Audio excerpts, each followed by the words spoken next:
오늘은 우리가 잘 알고 있는 엠마오로 내려가는 두 제자의 이야기입니다.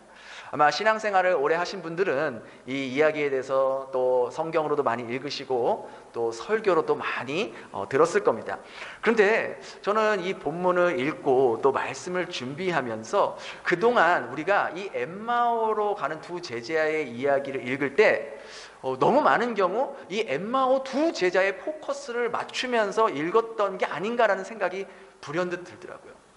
성경은 모든 말씀에 예수 그리스도를 증언하고 있고 예수님을 중심으로 우리가 말씀을 묵상하고 중심을 해석해야 되는데 너무 이 이야기를 읽으면서 이 엠마오 제자에 좀 너무 많은 비중과 포커스를 맞추고 있었던 것은 아닌가 그런 생각이 들더라고요.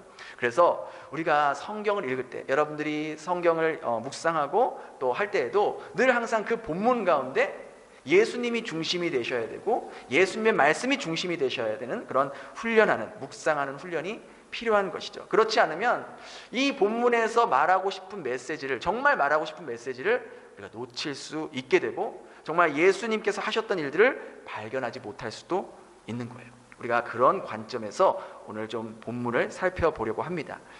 엠마오로 지금 내려가고 있는 이 두 제자의 지금 마음은 어떠냐면요, 엄청난 실망감과 좌절감과 그리고 또 한편으로는 분노가 일어나는 그런 상태에서 그런 감정도 있으면서 엠마오로 내려가고 있었을 거예요. 왜냐하면 자기들은 이 예수님이 로마의 압제에서 우리나라를 독립시켜주고 이제 더 이상 굴욕당하지 않고 수치스럽지 않고 이제 강한 나라로 만들어줄 거라 굳게 믿고 있었거든요. 근데 너무나도 허무하게, 너무나도 수치스럽게, 너무나도 굴욕적인 죄인의 모습으로 그것도 십자가에 매달려 죽게 된 거예요. 그러니까 그 당시에 십자가에 죽는다는 것은 아주 극악무도한, 또 수치스러운 아주 모욕적인 죽음이었거든요.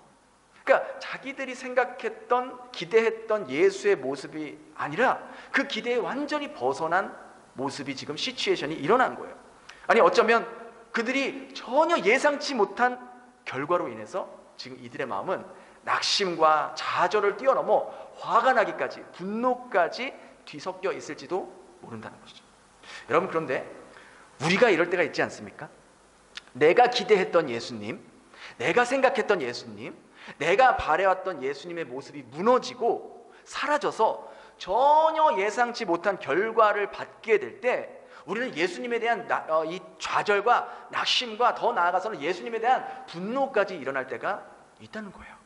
내가 정말로 간절히 기도했던 그 기도 내용이, 그 기도 제목이 이루어지지 않을 때, 아니 이루어지지 않는 정도가 아니라 나는 상상하지도 못했던 최악의 결과가 내 현실로 받아졌을 때, 그땐 정말 말할 수 없는 실망, 분노의 감정이 일어나게 되는 거죠.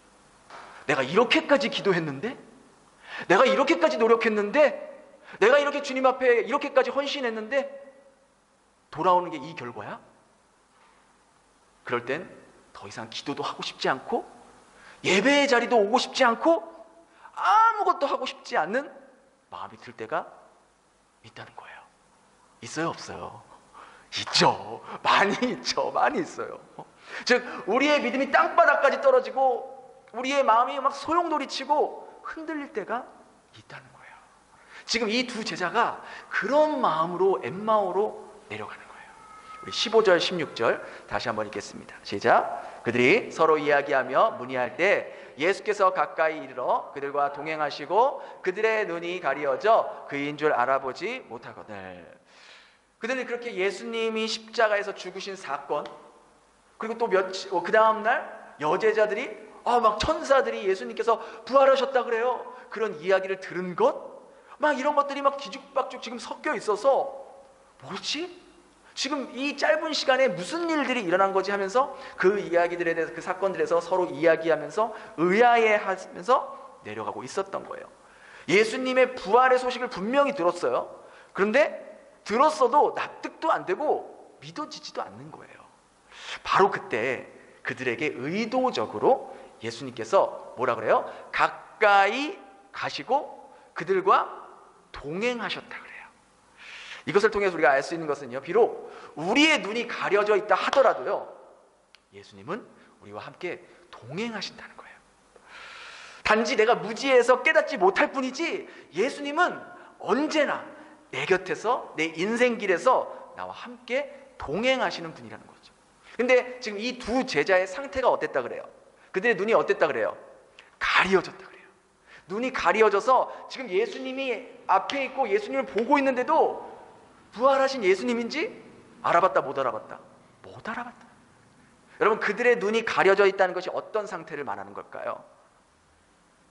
바로 두려움과요, 낙심으로 인해서 한쪽 면밖에 안 보이는 거예요.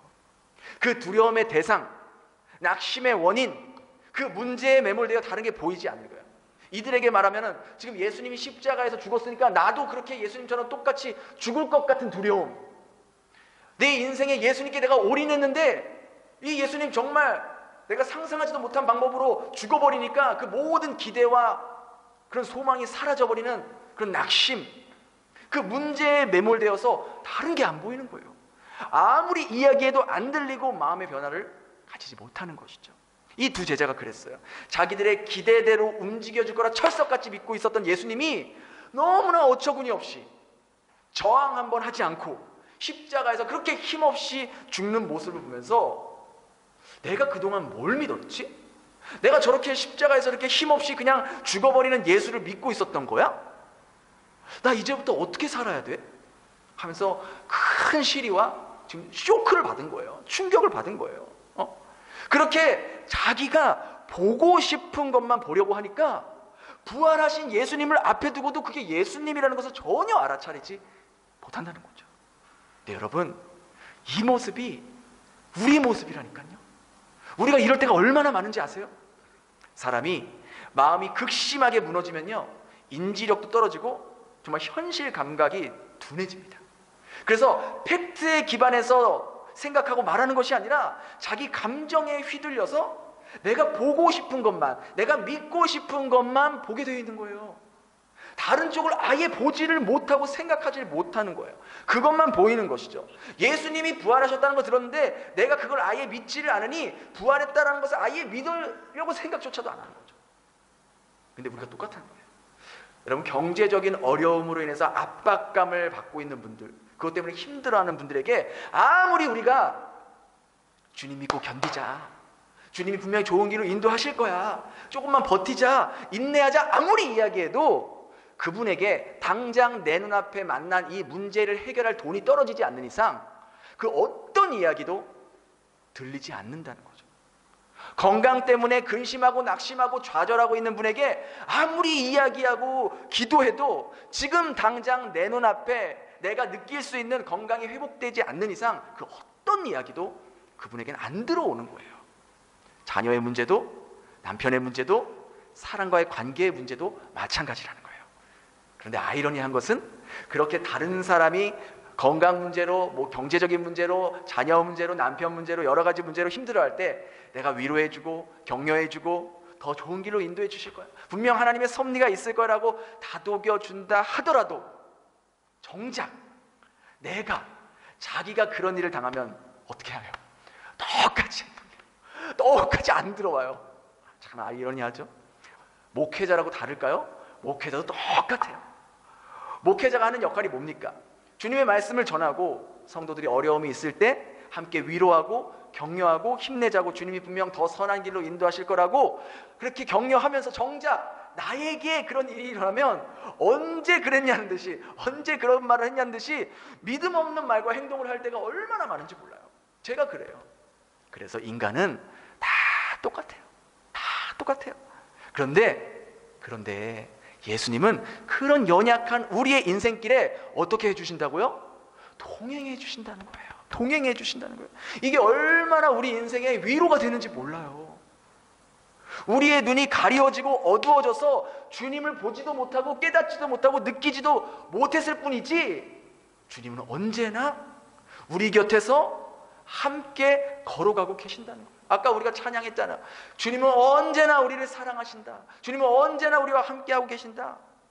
내가 느끼지 못했을 뿐이지, 내가 지금 낙심의 시간을 보내고 있을 때에도, 내가 지금 좌절의 시간을 보내고 있을 때에도, 내가 정말 아무것도 하기 싫어서 다 내려놓고 싶은 그 순간일 때에도 내가 믿음 없는 말과 믿음 없는 행동을 하고 있는 그 순간조차도 우리 주님은 내 곁에서 나와 동행하고 계신다는 거예요. 이걸 생각하면 생각할수록 너무나 그게 감사한 거죠. 두 번째로 우리 예수님은요, 우리의 눈높이까지 낮아지시는 예수님을 발견할 수 있어요. 우리 25절에서 27절 한번 같이 읽어볼까요? 시작. 이르시되 미련하고 선지자들이 말한 모든 것을 그리스도가 이런 고난을 받고 자기의 영광에 들어가야 할 것이 아니냐 하시고, 이에 모세와 모든 선지자의 글로 시작하여 모든 성경에 쓴 바 자기에 관한 것을 자세히 설명하십니다. 두 제자가 그렇게 부활하신 예수님을 보고도 전혀 알아차리지 못하고 인지하지 못했지만, 예수님은 그 두 제자들을 포기하지 않으시고 또 그들의 눈높이까지 낮아지셔서 대하시고 말씀하시는 모습을 우리는 본문에서 보게 됩니다. 예수님이 이 두 제자에게 미련하다 라고 말씀하신 것은 화를 내거나 혼을 내는 그런 어투가 아니라, 얘들아 참 답답하다, 왜 그렇게밖에 생각을 못하니라는 그런 안타까워하는 그런 뉘앙스인 거예요. 그러시면서 그리스도가 십자가의 고난을 받아야 영광에 들어갈 거 아니냐 하시면서 그 모든 것들을 선지자의 글과 모세의 오경을 시작해서 어떻게 설명했다? 어떻게 설명하셨어요? 자세히, 이게 중요한 거예요. 자세히 하나하나 꼼꼼히 그들이 이해할 수 있게끔, 그들의 믿음의 분량에 맞게끔 눈높이를 낮추셔서 말씀하셨다는 거예요. 우리는 보통 우리의 눈높이에서, 우리가 가지고 있는 기준에서 다른 사람을 바라보지 않습니까? 우리가 애들을 대할 때도 우리 아이들의 눈높이에서 생각하기보다는 어른의 기준으로 항상 말해서 혼내고 다그치고 그러잖아요. 그래서 나의 기준과 나의 수준에 맞지 않는다고 하면 우리는 어떻게 해요? 답답함을 느끼잖아요. 왜 그것밖에 못하냐고 나무랄 때가 많잖아요. 그런데 예수님은 우리의 눈높이까지 친히 내려오신다는 거예요. 우리의 믿음이 밑바닥을 치고 있을 때는 예수님이 그 밑바닥까지 내려오셔서 나를 만나주시길 원한다는 거예요. 내 눈이 어두워지고 가려워져서 한쪽 면만 바라보고 있을 때에도 그 한쪽 면으로 오셔가지고 내가 이해할 수 있도록, 내가 느낄 수 있도록 나를 만나주시러 오신다는 거예요. 우리가 생각할 때 나와 대화 수준이 안 맞는다 생각하면 어떻게 해요? 아예 말 자체를 안 섞잖아요. 그렇지 않습니까? 근데 예수님은 끊임없이 나의 상태를 맞춰서, 그 눈높이에 맞춰서 말씀해 주시는 거예요. 이렇게까지 했는데도 너 정말 모르겠어? 너 내가 이렇게까지 보여주는데도 내가 너와 함께하는 거 못 느끼겠어? 알았어. 그럼 네가 더 느낄 수 있도록, 네가 더 깨달을 수 있도록, 네가 정말 더 믿음을 가질 수 있도록 내가 더 낮은 모습으로, 너의 모습으로, 너의 믿음에 맞춰서 말해줄게, 보여줄게. 그런 예수님이라는 거예요. 계속해서 나의 상태에 따라, 나의 믿음의 모습에 따라 내가 이해할 수 있도록, 주님께서 나를 위해서 지금도 일하고 계심을 내가 느낄 수 있도록 내 수준에 맞춰서 보여주시고 말씀해 주신다는 거예요. 이게 너무 감사한 거예요. 근데 왜 그렇게 하시냐는 거예요. 왜 그렇게까지 눈높이를 낮추셔서 우리를 찾아오시는 거예요? 바로 우리의 가리워지고 어두워진 그 눈을 밝혀주시기 위해서라는 거예요. 그래서 예수님은요, 우리의 눈을 밝혀주시는 분이에요. 우리 30절과 31절 한번 같이 읽겠습니다. 시작. 그들과 함께 음식을 잡수실 때에 떡을 가지사 축사하시고 떼어 그들에게 주시니 그들의 눈이 밝아져 그인 줄 알아보더니 예수는 그들에게 보이지 아니하시니. 그렇게 예수님께서 그들이 인지하지 못할 때에도 함께 동행해 주시고, 그들이 못 알아먹으니까 그들의 눈높이까지 낮아져서 말씀해 주시고 자세하게 하나하나 꼼꼼하게 말씀으로 가르쳐 주셨더니 그들의 눈이 밝아져 방금 전까지 함께 하셨던 분이 부활하신 예수님이라는 것을 알아보게 되었다는 거예요. 여러분 보세요. 똑같은 예수님이에요. 예수님은 똑같은 예수님이잖아요. 부활하신 예수님. 근데 그들이 눈이 어두워지고 가려졌을 때는 예수님을 보고도 예수님으로 인지하지 못하다가 예수님께서 그들의 눈을 열어주시고 밝혀주시니 그때서야 그들과 함께 하셨던 분이 그 부활하신 예수님이라는 것을 깨닫게 된 거예요. 여러분, 우리가 똑같아요. 내 삶 가운데 예수님은 언제나 그 자리에 내 곁에 똑같이 계세요. 근데 우리의 눈이 어두워지고 우리의 눈이 가려워질 때는 예수님이 아무리 옆에 붙어있고 아무리 말씀하셔도 안 들리는 거예요.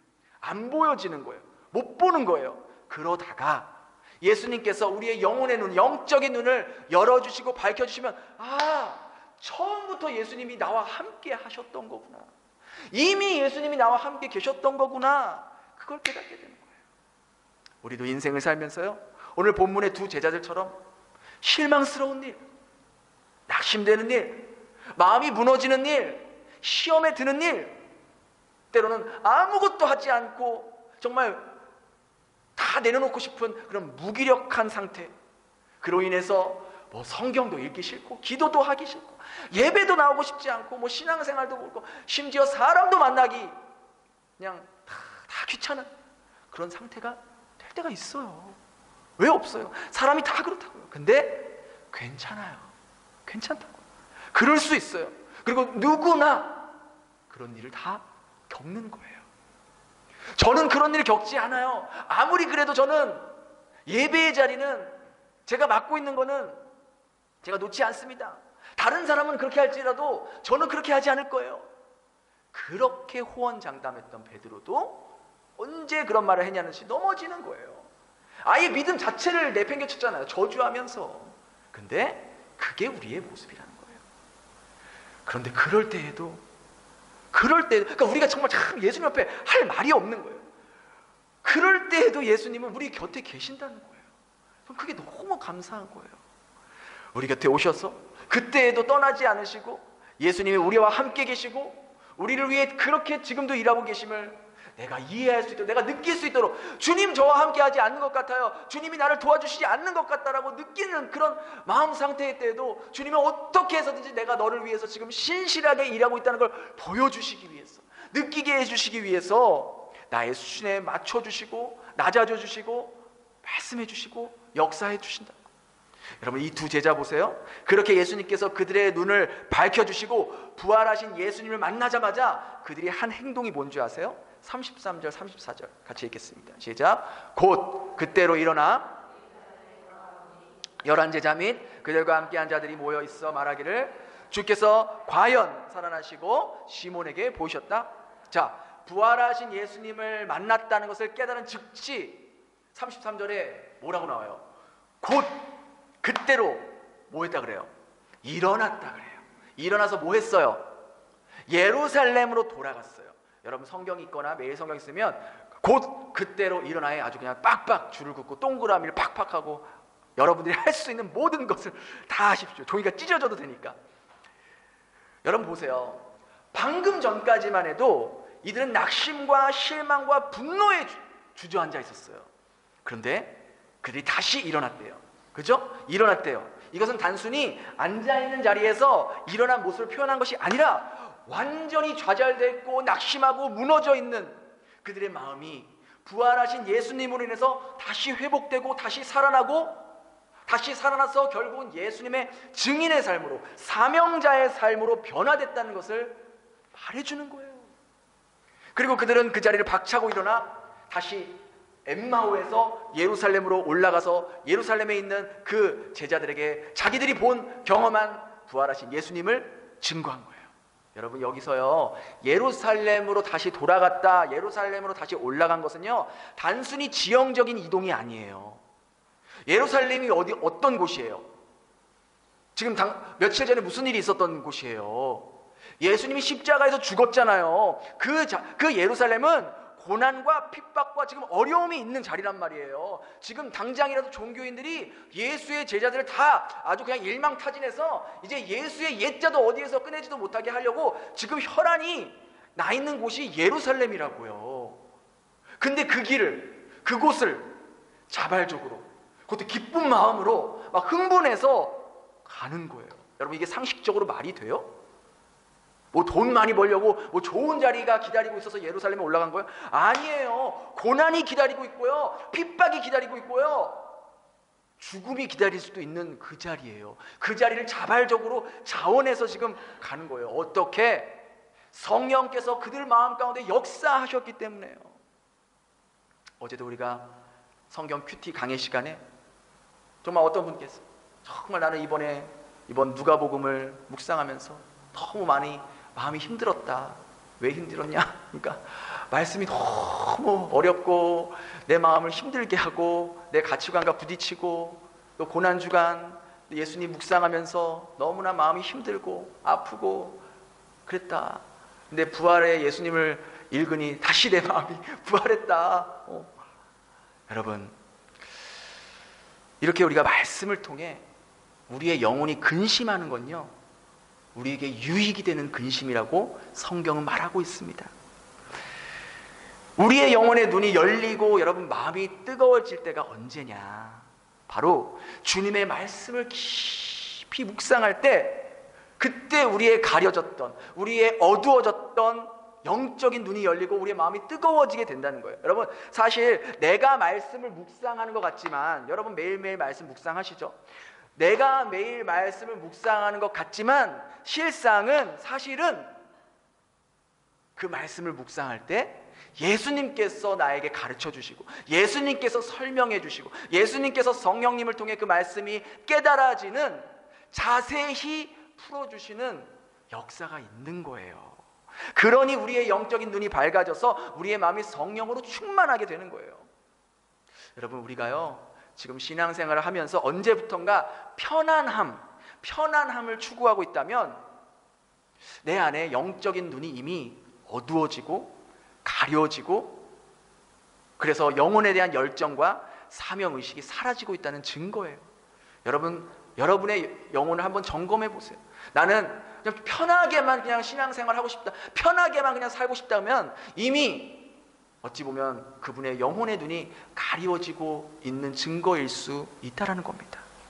영적인 눈이 열려있는 사람, 즉 주님에 대한 그 열정과 사명이 있는 사람은 어떻게 의미 있는 죽음이 될 수 있을까를 항상 고민합니다.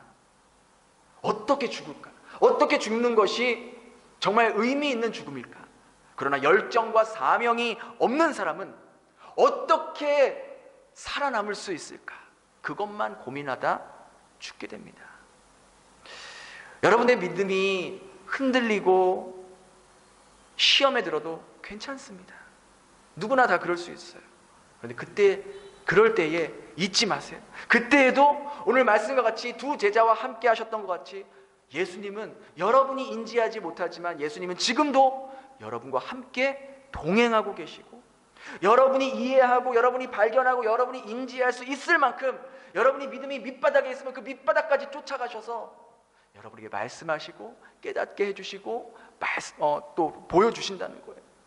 그렇게 되면요, 오늘 본문의 이 두 제자와 같이요, 이들이 이제 예루살렘에서 엠마오로 내려갈 때는 낙심과 좌절과 분노와 무기력함을 가지고 내려가는 인생을 살았지만, 그들이 부활하신 예수님을 만나서 이제 그 마음이 뜨거워질 때는 이제 엠마오에서 예루살렘으로 소망과 기대와 열정과 사명과 성령 충만함으로 가득해서 올라가는 인생을 살아가게 된다는 거예요. 그때에는요, 그 전보다 더 주님을 사랑하게 되고 더 내 사명에 충성하게 되고 더 순종하는 모습으로 변하게 된다는 것이죠. 마치 이 두 제자가 고난과 핍박과 어려움이 기다리고 있는 예루살렘으로 막 갔잖아요. 오늘 예배드리는 여러분들 가운데 지금 어떤 분들은 인생에서 만난 경제적인 문제 때문에, 혹은 건강상의 문제 때문에, 또 일이 내 뜻대로 지금 풀리지 않아서 굉장히 답답한 마음으로 하루하루를 보내고 있는 분, 어떻게 해야 할지 모르는 문제로 인해서 낙심하고 무기력함으로 살고 계신 분이 혹 계시다면, 오늘 이 시간 이 말씀과 같이 지금도 여러분과 함께 동행하고 계시고, 여러분의 눈높이에서 말씀하고 계시고, 여러분의 눈을 밝히 열어주시기를 원하시는 그 예수님, 그 부활하신 예수님을 다시 만날 수 있는 자리가 되길 바랍니다. 그래서 한쪽 면만 보고 있는, 문제에만 매몰되어 있는 우리의 가려졌던 눈이 밝히 열어져서 주님이 나를 위해서 얼마나 지금도 신실하게 일하고 계시는지, 내 삶을 얼마나 선한 길로 인도하고 계시며 내 삶을 가장 의미 있고 내가 계산하고 내가 생각하고 내가 계획했던 것과는 비교할 수 없을 만큼 아름답게 만들어 가시는 그 주님을 뜨겁게 만날 수 있는 그런 시간이 되길 바랍니다. 그래서 이 두 제자들과 같이 정말 주님의 증인의 삶으로, 사명자의 삶으로 살아갈 수 있는 우리의 삶이 될 수 있게 해달라고 우리 이 시간 그렇게 간절하게 기도하는 시간 가졌으면 좋겠습니다. 우리 마지막 찬양 이렇게 좀 반주해 주시고요. 그랬으면 좋겠어요. 나는 요즘 내 마음은 정말 어떤가, 이 엠마오로 내려가는 두 제자들처럼 그저 낙심돼 있고 아무런 내 삶에 기대도 없고 소망도 없고 뭐 심지어 바라는 것도 없고 그냥 이렇게 살다가 뭐 죽는 거지 뭐, 그렇게 무기력하게 아무런 그리스도의 능력도 나타내지도 못하고 그렇게 살아가고 있다면, 우리 이 시간 다시 한번 그 부활하신 예수님, 내가 무지해서, 내가 깨닫지 못해서, 예수님이 지금 내 앞에 계시는데도, 예수님이 지금 여러 가지 루트로 말씀을 통해서, 설교를 통해서, 묵상을 통해서, 구역 예배를 통해서 말씀하고 계시는데도 내가 너무나도 무지해서 내가 한쪽 면만 보고 있어서 전혀 듣지 못하는 상태여도, 그때에도 예수님은 나와 함께하고 계시고 내 믿음의 수준에 맞춰서 말씀해 주시기를 원하시고, 내 이 가리워진 눈이 밝게 열려지시기를 원하시는 그 예수님을 주님 다시 한번 만나기를 원합니다. 주님, 정말 저와 함께하고 계시다면 이 미련하고 무지한 저의 수준까지 내려와 주셔서 제가 깨달을 수 있도록, 제가 느낄 수 있도록, 정말 그 부활하신 예수님이 나와 함께하고 계신다는 것을 주님 제가 알 수 있도록, 주님 제가 볼 수 있도록 저의 영적인 눈을 열어주세요. 닫혀있는 제 눈을 밝히 보여주세요. 그렇게 간절하게 함께 같이 기도했으면 좋겠습니다. 함께 기도합니다.